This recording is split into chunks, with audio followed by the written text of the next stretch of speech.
I recognize the senator from North Dakota. Thank you, Mr. President. Mr. President, when I walked through that door, I guess it was only about 50 minutes ago, I had no intention of speaking. Half an hour ago, I had no intention of speaking today. But I need a little therapy, so congratulations, therapists.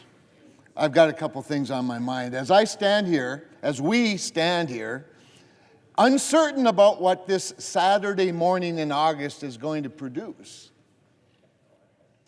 I just had some thoughts. My first thought seems probably pretty basic, and it's to the Democrats in the chamber, specifically their leadership. Breaking news. Donald Trump won the election. He is the President of the United States. You don't have to like it, but he did. He won. And what got me a little bit... Can we get order in the Senate and take conversations outside the chamber, please? What got me a little bit ramped up this morning was I started thinking about all of Joe Biden's nominees that I voted for. And I got to thinking about the many cabinet secretaries in the Biden administration whose cell numbers I still have and I'm happy to use. We were in this together. And I got to thinking about how very, very special this institution is in a country that is made up of self-governed people. We, ladies and gentlemen, we, Mr. President, are the representatives of those self-governed people. And in many respects, what we're going through this weekend is, in large part, a direct reflection of the division of our country, for sure. For sure. But, Mr. President, I submit that we have a higher responsibility than to simply gravitate to the worst instincts, but rather elevate this institution to a more aspirational conclusion.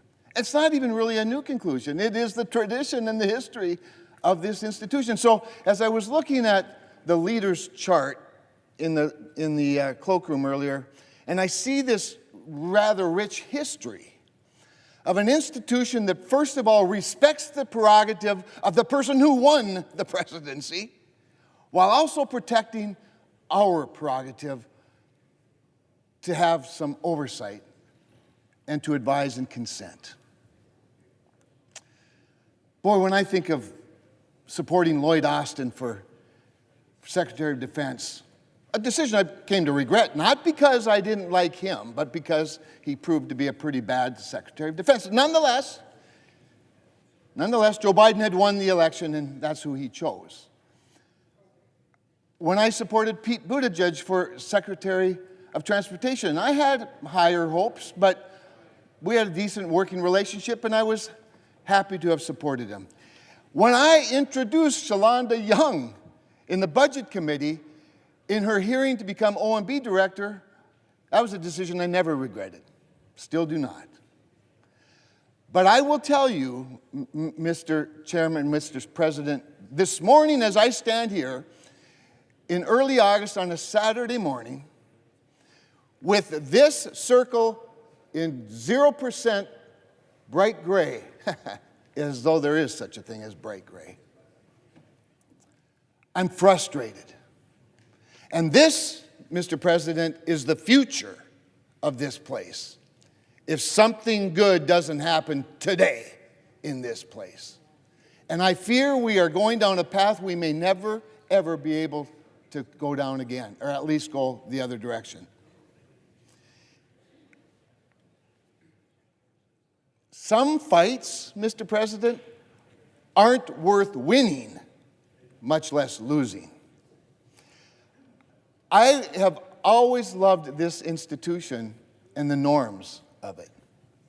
But this is not normal. This is the exception. And this I do not want to ever have become normal.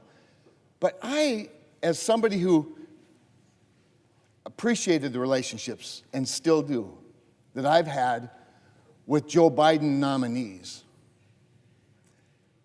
Today, if you were to ask me to vote for a Joe Biden nominee, I don't give a rat's rear who they are, how great they are, how spectacular they may be. I don't care what their credentials are.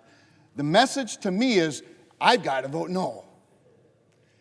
We darn sure aren't going to let them have it the easy way. We're darn sure never going to do 46% of the next president's nominees with a voice vote or unanimous consent. Because the new norm is we fight every one of them because they won the election instead of us winning the election. It's not okay, friends. It's not okay, Mr. President. Last night in this chamber, we did something rather remarkable together with a very large bipartisan vote. We passed not one, not two, but 3 appropriations bills. As Chairman Collins reminded us, the first time we've done it before the August recess since 2018. We celebrated for a complete, 30 seconds maybe. And the American people instead are waking up to this. And what this is, Mr. President, this is us voting for very low positions in the sub-cabinet appointees and nominees, not unimportant jobs, by the way, but low positions in comparison to the cabinet. 1 every 2 hours. 1 every 2 hours, because that's as fast as we're allowed to go with the 1,200 or so nominees that we have the responsibility of confirming or not. And here's what I fear.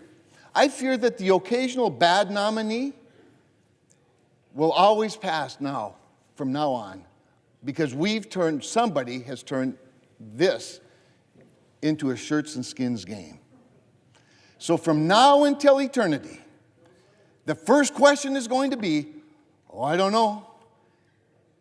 Who won that presidential election again? Oh yeah, the other team. Well, we can't allow them to have their nominees on a simple voice vote. And it will, I'm afraid, have a very, very, very bad ramification on this institution if we don't correct course sometime today.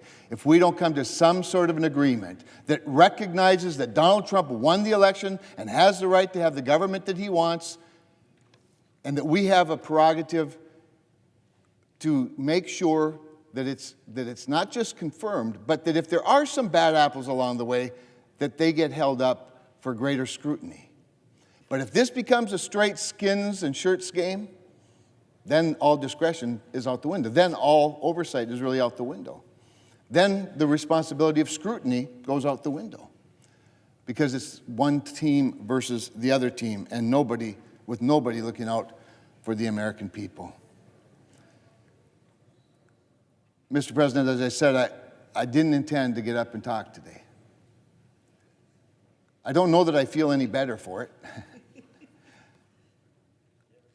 But we have an opportunity today, Mr. President, to knock out this obstruction by the leader of the Democratic Party in the United States Senate.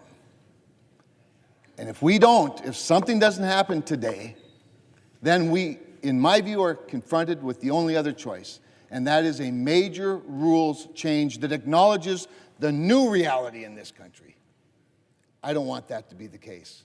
I'm still more optimistic than the path we're on. And with that, thanks for the time, and yield it back.